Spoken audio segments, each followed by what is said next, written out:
నువ్వు అన్నావు ఇప్పుడు ప్రస్తావించినప్పుడు 100 సీట్లు ఉన్న కాంగ్రెస్ కూడా ఏం చేయలేకపోయింది. ఈ జంజీలు ఎట్లా ఇంత పెద్ద ప్రభుత్వ యంత్రాంగం, మీడియానో మోడియానో మీరు మాట్లాడతా చెప్పండి, మోడియా కలిసిపోయింది.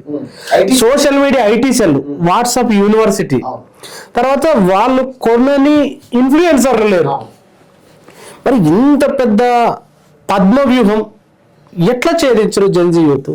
స్కైలాబ్ చెప్పినట్టు సత్యం ఎప్పటికైనా సత్యమే, అసత్యం ఎప్పటికైనా సత్యమే. దొంగతనం ఎన్ని రోజులు దాగదన్న. మనం గతంలో చూసుకుంటే, చరిత్ర చూసుకున్నా, హిట్లర్ లాంటి ఇట్లనే చేశారు. నరేంద్ర మోడీ గారు వాళ్ళ మంత్రులకు ఏమని ఆదేశాలు ఇచ్చారంటే, మీరు ఇన్స్టాగ్రామ్ వాడుతున్నారా? అవును, విన్నా. మీరు ఇన్స్టాగ్రామ్ తప్పకుండా వాడండి. ఐ మీన్ ఏంటి, ఇన్స్టాగ్రామ్ వల్లనే ఈ రోజు మన ప్రభుత్వం కోరడానికి ఒక ప్రధాన కారణం అవుతుంది. మీరు కార్యకర్త అంటే పరోక్షంగా చెప్తున్నారు కార్యకర్తలకు, అబద్ధాలను ప్రచారం చేయండి, కౌంటర్ వీడియోస్ చేసి మన ప్రభుత్వాన్ని కాపాడండి. 12 ఏళ్ళ నుంచి చేసుకుంటూ వచ్చింది ఇదే. కాబట్టి ఎలాగా ఉండదు. ఇప్పుడు కాంగ్రెస్ పార్టీ అంటే వాళ్ళు చేసినటువంటి తప్పులు కూడా ఉన్నాయి కాబట్టి వీళ్ళు అంటే వాళ్ళ భుజాల మీద తుపాకీ పెట్టి ఏమంటారు, ప్రజా సమస్యల్ని కాలుస్తా ఉన్నారు. కాంగ్రెస్ పార్టీ భుజాల మీద తుపాకీ పెట్టి మీరు అదే చూడండి, ఇప్పుడు వాళ్ళు లీక్ చేశారనే కదా మీకు అధికారం ఇచ్చింది. వాళ్ళ హయాంలో తీవ్రవాదులు దేశంలోకి జొరబడ్డారని మీరు ఎలిగేషన్ చేస్తేనే కదా మీరు జొరబడకుండా చేస్తారని మీకు అధికారాన్ని ఇచ్చింది. ఇలా వాళ్ళు చేశారనే కదా, వాళ్ళు మంచులు కాదనే కదా మీకు అధికారం ఇచ్చింది. కాబట్టి మీరు ఎటువంటి పనులు చేసినప్పుడు ఇంకెవరు వినాలి మేము? కాబట్టి మేము ఏమంటున్నామంటే, ధర్మేంద్ర ప్రధాన్ తో ఈ ఉద్యమం ఆగదని నాకు తెలిసి నరేంద్ర మోడీ గారు రాజీనామా 100% చేయాల్సిందే. నరేంద్ర మోడీ 100%. ఇప్పుడు ధర్మేంద్ర ప్రధాన్ అయితే రాజీనామా చేయడానికి, నీట్ పేపర్ లీక్ అయింది, విద్యా వ్యవస్థ నాశనం అయింది, ధ్వంసమైంది, ధర్మేంద్ర ప్రధాన్ రాజీనామా చేయడంలో ఒక అర్థం ఉంది. ఆ అర్థాన్ని తగ్గట్టు కొట్లాడిరు, రాజీనామా కూడా వచ్చింది. ప్రధానమంత్రి నరేంద్ర మోడీ ఎందుకు రాజీనామా చేయాలి? నరేంద్ర మోడీ గారు చేయలేదు. నరేంద్ర మోడీ గారితో ఆర్ఎస్ఎస్ చేపించింది. ఎందుకు ఇన్ని రోజులు మనం అడ్డంగా అబద్ధాలను అల్లుకుంటూ వచ్చాము, ఇన్ని రోజులు మతం చాటును దాచుకుని రాజకీయాలు చేశాము, ప్రజలు పసిగట్టారు. ఢిల్లీలో జై శ్రీరామ్ నరేంద్ర మోడీ రాజీనామా చేయాలి, జై శ్రీరామ్ ధర్మేంద్ర ప్రధాన్ రాజీనామా చేయాలి, జై సీతారాం అమిత్ షా రాజీనామా చేయాలంటే ఏ సమాధానం చెప్తారు? ఎందుకంటే చెప్పిన రామ మందిరంలో నా డబ్బులు ఇస్తే దొంగతనం చేసిన దొంగలు మీరు, దాంట్లో రామ మందిరంలో ఎత్తే చేసిన దొంగలు మీరు, మీరే రైతులు. ఒక బీజేపీ మంత్రి కూతురు వచ్చి ధర్నాలో పాల్గొంది. అనేక మంది బీజేపీ వాళ్ళ బిడ్డలు, కొడుకులు వచ్చి కేటీఆర్ గారి సభలో ఇక్కడ ఇంద్ర పార్క్ దగ్గర, మా ఇంట్లో మా ఫ్యామిలీ మొత్తం బీజేపీ, కానీ నేను రాగానంటున్నా. నేను ఏ పార్టీ కాదని నరేంద్ర మోడీ ప్రభుత్వానికి వ్యతిరేకంగా పోరాటం చేస్తాను.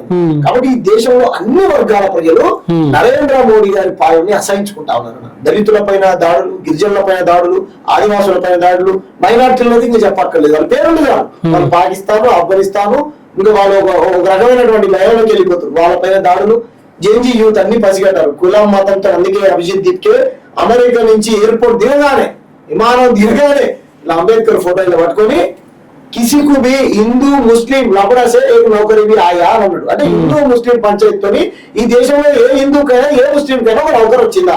ఇంకెన్ని రోజులు మీ ఈ ఆటలు అని వాళ్ళ కుట్రలు మొత్తం బట్ట బయలు చేస్తే చాప కింద నీళ్లు మారుతున్నాయి. కాబట్టి అయ్యా మీకు దండం పెడతామని ఇన్స్టాగ్రామ్ లో 11 గంటలకు లేచి ఏ రోజు ప్రెస్ మీట్ రానటువంటి నరేంద్ర మోడీ గారు 24 గంటలు చెప్తాడు. అన్నా మా సార్ దేవుడు 24 గంటల్లో 4 గంటలే పండుకుంటున్నా సారు, 20 గంటలు పని చేస్తున్నాను. ఏం పని చేస్తున్నాను కూడా ఆయన ఇన్స్టాగ్రామ్ లో ఎవరు దిగుతుర్రా పొగుడుతుర్రా అని చూసుకుంటా ఉంటాడు, కామెంట్లు చూసి మురిసిపోతా ఉంటాడు మోడీ గారు. కాబట్టి అయిపోయింది మీ ఇన్స్టాగ్రామ్, మీ ఐటీ సెల్ బ్యాచ్ ఏదైతుందో కథం. 100 కోట్ల రూపాయలు సంవత్సరానికి ఖర్చు పెట్టి ఆర్ఎస్ఎస్ ఐటీ సెల్ ని మెయింటైన్ చేస్తుంది. చూడండి కింద కామెంట్లు బూతులు పెట్టేటోళ్ళు అంతా ఒక అడ్రస్ ఉండదు, పేరు ఉండదు, ఊరు ఉండదు, లా మీ బూతులు ఉంటాయి కదా, మనం ఓపెన్ చేస్తే అన్ని రాకుంటాయి.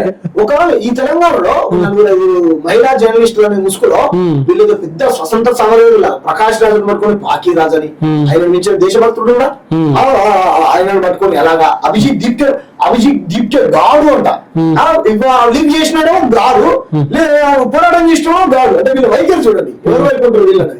అంటే వీళ్ళ వీడియోలు వాళ్ళు చెప్పారు కదా, ఫారెన్ నుంచి ఫండ్ వచ్చింది, కోట్ల రూపాయలు సోనం వాంగ్చుక్ వచ్చింది. మరి ఆదాయ అంటే లేదు.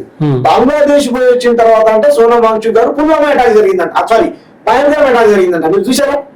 అందభక్తులు బ్యాచ్ చెప్తారు. నరేంద్ర మోడీ బిర్యానీ తినొచ్చినట్టు ఎలా జరిగింది? నరేంద్ర మోడీ గారు బిర్యానీ తినొచ్చినట్ట ఏమంటారు మన పహల్గామ్ అటాక్ జరిగింది. కాబట్టి ఈ రకంగా మతం చాటున అబద్ధాలు ఆడుకుంటూ రాముడు, కృష్ణుడు, దేవుడు అనే ఈ పేర్లతో రాజకీయాలు చేయాలని చూస్తా ఉన్నారు. జెన్జీ యూత్ పసిగట్టింది. నరేంద్ర మోడీ గారు ఏం విమర్శకు అతీతుడు, ఆయన ఒక రాజకీయ జీతగాడు, ఈ దేశ ప్రజలందరికీ జీతగాడు, పబ్లిక్ సర్వెంట్. ప్రజలు ఓట్లు వేస్తే ఆ కుర్చీ వచ్చింది, ఆ ఓట్లు లేకుండా దీపేసినారు అయిపోయా. అసలు ఇప్పుడు ఏం పెద్ద ఎత్తున ఎంట్రోల్ చేస్తారు చెప్పిన నరేంద్ర మోడీ గారు ఇప్పటికిప్పుడు రాజీనామా చేస్తే వార్డు మెంబర్ కూడా గెలవడంట, వార్డు మెంబర్ గెలవడంట ఆయన సొంత ఊర్లో. అంత వ్యతిరేకత పెరిగిందని పెద్ద ఎత్తున జెన్జీ యూత్ మొత్తం ఈరోజు పెద్ద ఎత్తున ట్రోల్ చేస్తా ఉన్నారు. అటు మేము ఏమంటున్నాం, నరేంద్ర మోడీ గారికి tata bye by good bye. ఈ దేశంలో ప్రజాస్వామ్య పరిరక్షణ కోసం ఒక ప్రత్యామ్నాయ పార్టీని దేశ ప్రజలు జెన్జీ యూత్ మాలాంటి మేము కోరుకుంటాం.